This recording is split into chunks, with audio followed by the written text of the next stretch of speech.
Hello दोस्तों। तो कैसे हो आप सब लोग। आज हम लेकर आए हैं आपके लिए एक और नई कहानी। दोस्तों, सिंड्रेला की कहानी तो सब लोगों ने सुनी होगी, लेकिन ये है आज की खतरनाक सिंड्रेला हॉरर मूवी, जो कि बाकी सबसे थोड़ी अलग है। तो स्वागत है आपका हाल ही में रिलीज हुई movie the ugly step sister में। तो कहानी की शुरुआत होती है एक परिवार को दिखाते हुए, जिसके अंदर माँ का नाम रेविका होता है और उसकी दो बेटियां थीं, जिनका नाम अल्मा और अलवीरा था। यह लोग बग्गी में बैठकर रेविका के होने वाले पति के पास जा रहे थे, क्योंकि आज रेविका की शादी होती है।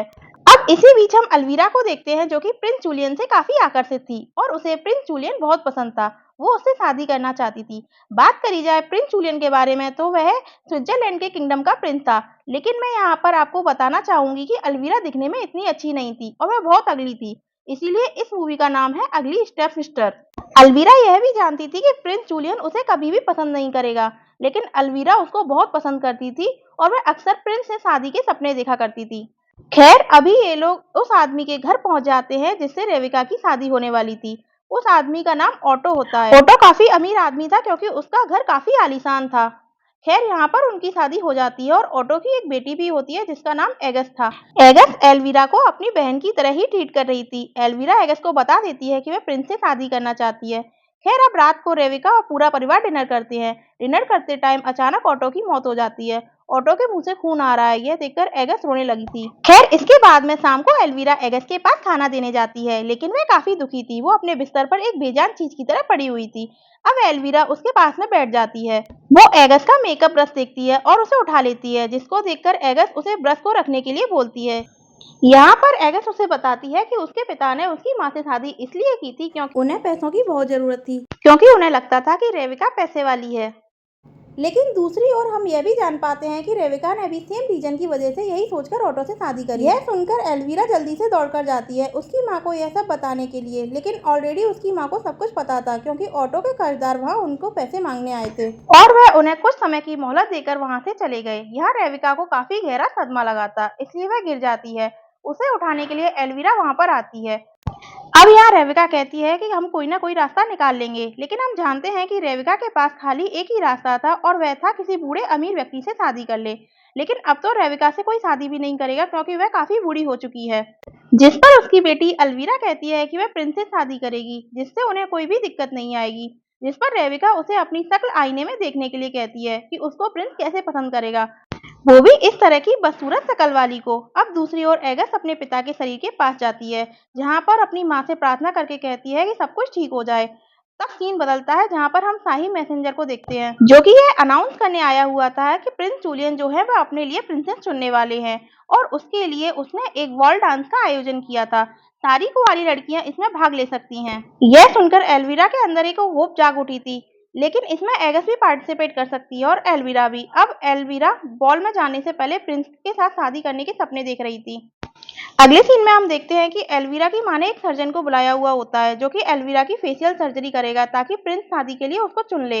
अब यहाँ सर्जन कहने लगता है कि पहले उसकी ब्रेसेस निकालना होगा, फिर उसकी टेढ़ी नाक को सही करेंगे और उसके लिए पैसे लगने वाले थे। तो रेविका कहती है बॉल के बाद वह उसको डबल पे कर देगी। इसी बीच एल्वीरा की नजर सर्जरी रूम में जाती है, जहाँ पर ढेर सारा खून था, और उसको देखकर एल्वीरा डर जाती है। अब पहले तो वह एल्वीरा के वसेस निकालता है और उसके बाद वह उसकी नाक को सही करता है। वो एल्वीरा की नाक को तोड़ देता है और उसे फिक्स करने लगता है, जिससे एल्वीरा को काफी दर्द हो रहा होता है। यह सब उसकी बहन अल्मा भी देख रही थी। अब आप लोगों को डाउट होगा कि अगर एल्मा एल्वीरा से सुंदर है तो वह बॉल में क्यों नहीं जा रही थी। तो इसका एक सिंपल सा आंसर यह था कि जो एल्मा है ना, वो अभी काफी छोटी थी और यही रीजन था कि वह वहां पर नहीं जाना चाहती थी। खैर, अब सीन चेंज होता है, जहाँ पर हम एल्वीरा को देखते हैं। वह वॉल डांस की तैयारी करने जाती है। अब यहाँ हम मिस सोफी को देखते हैं, जो कि अनाउंस कर रही थी कि इन सभी लड़कियों में से कुछ लड़कियां ही सिलेक्ट होंगी वॉल के लिए, और उसको सिलेक्ट करेगी डांस टीचर वान्या। जिसके बाद हम वान्या को देखते हैं, जो कि सभी लड़कियों को डांस सिखा रही थी। जहाँ पर एल्वीरा आगे ही थी, लेकिन वान्या जो होती है वो एल्वीरा को पीछे कर देती है और एगिस को आगे लगा देती है। और इतना ही नहीं, वह उसे लास्ट में भेज देती है, जहाँ पर अगली लड़कियों की लाइन थी। खैर, अब घर आकर सभी लोग खाना खाते हैं, जहाँ पर एल्वीरा को खाने में सिर्फ नींबू पानी ही दिया गया था, क्योंकि एल्वीरा थोड़ी मोटी भी थी और उसे पतला होना जरूरी था। यहीं पर एगस रेविका से उसके पिता का फ्यूनरल करने के लिए कहती है, तो रेविका कहने लगती है कि उनके पास अभी इतने पैसे नहीं हैं। जब उनकी बेटी एल्वीरा की शादी प्रिंस से हो जाएगी तब वह यह करेंगे। यह सुनकर एगस को काफी बुरा लगता है, क्योंकि उनके सारे पैसे रेविका ने एल्वीरा की सर्जरी में लगा दिए। एगस वहाँ से उठकर अपने पिता के पास फूल रखने चली जाती है, जहाँ पर वह देखती है कि उसके पिता की लाश सड़ चुकी थी। खैर अब अगले दिन सारी लड़कियों को और तैयारी करवाई जाती है, जिसके बाद फाइनली वो दिन आ ही जाता है जब चुनी हुई लड़कियों के नाम बताए जाएंगे, जिसके अंदर बहुत सी लड़कियां फेल हो चुकी थी और जो सुंदर भी थीं, वह पास हो गई थीं। लेकिन एल्विरा को विश्वास था कि वह पास नहीं हुई होगी, लेकिन लिस्ट में एल्विरा का नाम भी था। यह देखकर वह काफी खुश हो जाती है, भले ही उसका नाम आखिर में था। अब सीन बदलता है जहाँ पर वान्या उन सभी को एक डांस स्टेप दिखाती है और सबसे पूछती है कि कौन स्टेप को करके दिखाएगा, जिस पर सारी लड़कियां हाथ उठाती हैं। जिसके बाद वान्या सब में से एल्विरा को बुलाती है और एल्विरा स्टेप तो अच्छे से कर रही थी, लेकिन उसकी शक्ल को देखकर वान्या उसका मजाक बनाती है और वान्या उसको बताती है कि वह यहाँ पर कभी नहीं होती, लेकिन उसकी माँ रेविका ने उसको पैसे दिए थे ताकि उसका नाम लिस्ट में आ जाए। उसे पीछे भेजकर वह एगस को बुलाती है और यह देखकर एल्विरा को काफी बुरा लगता है। अब सीन चेंज होता है जहाँ पर एल्विरा मिस सोफी से मिलती है, जहाँ पर मिस सोफी एल्विरा को मोटिवेट करती है। वह वाकइयों से सही थी, लेकिन एल्विरा कहती है कि प्रिंस उसके जैसी मोटी अगली लड़की को कभी नहीं चुनेंगे। उसकी बात सुनकर सोफी उसकी नाक से वह पट्टी हटाती है और वह उसे खूबसूरत कहती है। उसके बाद वह उसको एक चीज देती है जिसे एल्विरा अपने पास रख लेती है। अब फिर से सीन बदलता है जहाँ पर एल्विरा और एल्मा साथ थीं। एल्विरा एल्मा को वह चीज दिखा रही थी, लेकिन इससे पहले वह उससे वादा करती है कि इस बात को किसी को नहीं बताएगी, जिसके बाद वह उसे चीज सिखाने लगती है। दरअसल यह चीज एक टेप वर्म का अंडा था। यह टेप वर्म एल्विरा निगल लेती है और उससे होगा कि एल्विरा जो भी खाएगी वह सभी टेप वर्म खा लेगा। उसके पेट में से सब कुछ गायब हो जाएगा, मतलब कि एल्विरा जितना चाहे उतना खा पाएगी और वह मोटी भी नहीं होगी।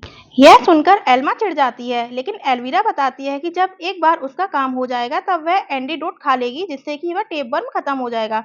लेकिन एल्मा उसे कहती है कि यह सही नहीं है, अगर वह उसकी जगह होती तो वह कभी नहीं खाती, यह रिस्की है।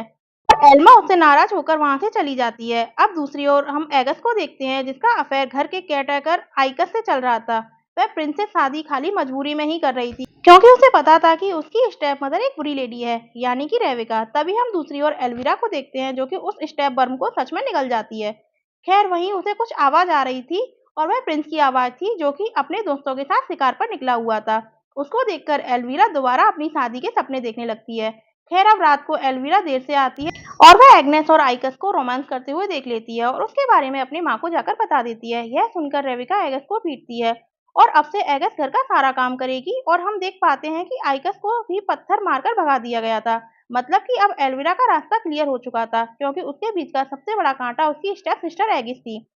खैर अब समय बढ़ता जाता है और एल्विरा की सर्जरी का रिजल्ट जो था वो काफी सक्सेसफुल रहा था, क्योंकि अब एल्विरा का चेहरा पहले से अच्छा और खूबसूरत हो गया था। लेकिन अब बारी आती है आईलेस सर्जरी की, जहां पर एल्विरा को आईलेसेस लगाए जाते हैं, जिसकी वजह से एल्विरा को काफी दर्द होता है। सर्जरी के बाद एल्विरा की आंखों पर पट्टी बांध दी जाती है। खैर अब सीन रात की तरफ आता है, जहां एल्विरा को काफी भूख लग रही थी, क्योंकि उसके पेट में जो टेप वर्म था वह काफी हलचल कर रहा था, जिसके लिए एल्विरा खाना ढूंढने लग जाती है। जहां पर उसकी बहन मिलती है, लेकिन वह उससे कोई हेल्प नहीं करती। जिसके बाद एगस आती है और एगस एल्विरा को ढेर सारा खाना देती है, यानी कि शायद से वह अभी यह चाहती थी कि वह मोटी हो जाए, लेकिन वह यह नहीं जानती थी कि उसके पेट में जो टेप वर्म था वो सारा खाना खा रहा था। अब सीन बदलता है जहाँ पर वान्या लड़कियों को प्रैक्टिस करवा रही थी, लेकिन वहाँ पर एगस को ना पाकर वह नाखुश होती है। रेविका ने उन्हें यह बताया था कि उसके पिता की मृत्यु के बाद से वह बीमार है। अब घर आकर एल्विरा को एगस खाना खिलाने लगती है। यहाँ पर वह उसे सिंड्रेला कहकर बुला रही थी, क्योंकि यह उसका निकनेम था। एल्विरा एगस से उसके बालों को कॉम्ब करने को कहती है, लेकिन यहाँ एल्विरा के बाल काफी बुरी तरह से झड़ रहे थे। इसका कारण था वो टेपवर्म। दरअसल टेपवर्म उसके अंदर का खाना खाने के साथ साथ उसका न्यूट्रिशन और प्रोटीन भी खा रहा था, जो कि बालों के लिए काफी ज्यादा लाभदायक होता है। इन सब से एल्विरा काफी परेशान हो गई थी। तभी उसकी माँ वहां पर आती है, जिसने उसके लिए ड्रेस मंगवाई थी। साथ ही साथ हमको यह भी पता चलता है कि रेविका एगस को जानवरों की तरह ट्रीट कर रही थी और यहाँ पर वह उसके साथ जानवरों जैसा बर्ताव कर रही थी, इसलिए भी कि उसके पिता ने उससे झूठ कहा था कि वह पैसे वाला है। इसके बाद वो लोग ध्यान देते हैं कि एल्विरा के बाल झड़ रहे हैं, जिसे ठीक करने के लिए वे एल्विरा को विग पहनाते हैं। एल्विरा को पूरी तरह से तैयार होना था, क्योंकि आज ही बॉल डांस था और वह इस तरह से बाल लेकर नहीं जा सकती थी। दूसरी ओर हम एगस को देखते हैं, जो कि अपने संदूक से ड्रेस निकालती है, क्योंकि वह भी बॉल में जाना चाहती थी। लेकिन उसके सामने एल्विरा आ जाती है और वह उसकी ड्रेस को ही फाड़ देती है, ताकि वह वहां पर जा ही ना पाए। जिसके बाद एगस को काफी बुरा लगता है और वह अपने डैड की बॉडी के पास जाती है, जिसे अब कीड़े खा रहे थे। वह रो रही थी कि तभी उसकी माँ की स्पिरिट वहां पर आ जाती है। वो उससे कहती है कि वो वॉल में जरूर जाएगी। उसकी माँ की स्पिरिट कुछ जादू चलाती है, जिस वजह से वहां पर रेंग रहे कीड़े खुद एल्विरा की ड्रेस को ठीक करने लगते हैं। साथ ही साथ एगस के पास एक जोड़ी जूती भी थी, जो कि उसे उसकी माँ ने ही दी थी। अब यहाँ उसकी माँ बताती है कि अब वह वॉल में जा सकती है, लेकिन उसे 12 बजे से पहले लौटना होगा, क्योंकि 12 बजे के बाद उसका शाही घोड़ा गाड़ी दोबारा से कद्दू यानी कि पंपकिन में बदल जाएगा और उसे कोई पहचान ना पाए, इसलिए उसे नकाब पहनना पड़ेगा। अब सीन बदलता है, जहाँ पर रेविका अपनी बेटी को लेकर बॉल में गई थी। प्रिंस जूलियन एक के बाद एक लड़कियों को देखता है ताकि वह उसके साथ डांस कर सके, लेकिन जब एल्विरा उसके सामने आती है तो वह उसे देखता ही रह जाता है। वहाँ के सभी लोग एल्विरा को ही देख रहे थे, जिसके बाद फाइनली वह पल आ जाता है जब प्रिंस अपने डांस पार्टनर चुनने वाला था और वहाँ वो एल्विरा को चुनता है और वह उसके साथ डांस करने लगता है। लेकिन इसी के बीच दरवाजे पर आती है एगस, जिसने की नकाब पहना हुआ था।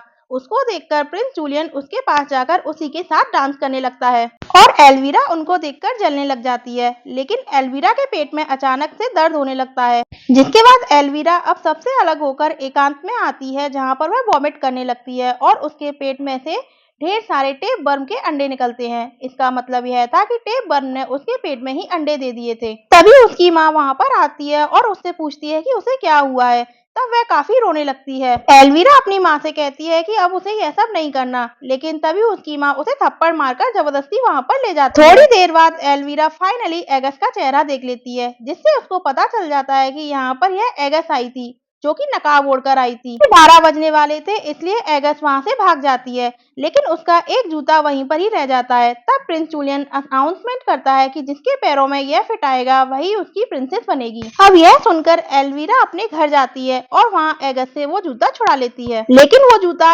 एल्विरा के पैरों में फिट नहीं आता, तो वह हिम्मत करके अपने पैरों की उंगलियां काट लेती है ताकि वह जूता फिट हो जाए। दर्द की वजह से वो नीचे जमीन पर गिर जाती है। ये देखकर उसकी छोटी बहन एल्मा वहाँ पर आती है और वह उसको संभालने लग जाती है। आवाज सुनकर रेविका भी वहाँ पर आ जाती है। फर्श पर ढेर सारा खून देखकर रेविका शॉक हो जाती है, लेकिन रेविका अपनी बेटी के पास आती है और उसको पता चलता है कि यह सब उसने अपने पैरों में जूते फिट करने के लिए किया था, लेकिन उसकी बेटी ने अपने पैरों की गलत उंगलियां काट ली हैं। तो एल्विरा की माँ उसकी दूसरे पैरों की उंगलियां भी काट डालती हैं। दूसरे दिन एल्विरा अपने बिस्तर पर उठती है, जहाँ पर बाहर से उसे प्रिंस की आवाज सुनाई देती है, जिसके बाद वह रेंगते हुए बाहर जाने लगती है और उसकी हालत अब पहले से भी बदतर हो गई थी। लेकिन उसके दरवाजे पर पहुंचने से पहले ही एगस वहां पहुंच जाती है, जो कि एल्विरा को देखती है और प्रिंस के पास चली जाती है। वह जूता उसके पैरों में फिट हो जाता है और प्रिंस जूलियन जो होता है वो एगस को अपनी प्रिंसेस बना लेता है और एल्विरा का सपना चकनाचूर हो जाता है। फिर एल्मा एल्विरा के पास जाती है और उसे एंटीडोट देती है, जिसके बाद से उसके पेट से कई सारे टेप वर्म निकलते हैं। उसके बाद एल्मा एल्विरा को लेकर अपना घर छोड़कर कहीं दूर चली जाती है, जिससे वो अपनी जिंदगी नॉर्मल तरीके से जी सकें, क्योंकि उनकी माँ बहुत ज्यादा लालची होती है। प्रिंस जूलियन को अपनी सिंड्रेला मिल चुकी थी। लास्ट में ऑटो की बॉडी दिखाई जाती है, जो कि बुरी तरह से सड़ चुकी थी। इसका मतलब यह था कि शानो शौकत मिलने के बाद एगस अपने पिता तक को भूल चुकी थी, जिनकी बॉडी के फ्यूनरल के लिए वह पैसे मांग रही थी और सब कुछ कर रही थी। इसके साथ ही यह स्टोरी यहीं पर खत्म हो जाती है। अगर आपको मूवी अच्छी लगी हो तो वीडियो को लाइक और चैनल को सब्सक्राइब करें। फिर मिलेंगे एक और नई कहानी के साथ। तब तक के लिए राधे राधे।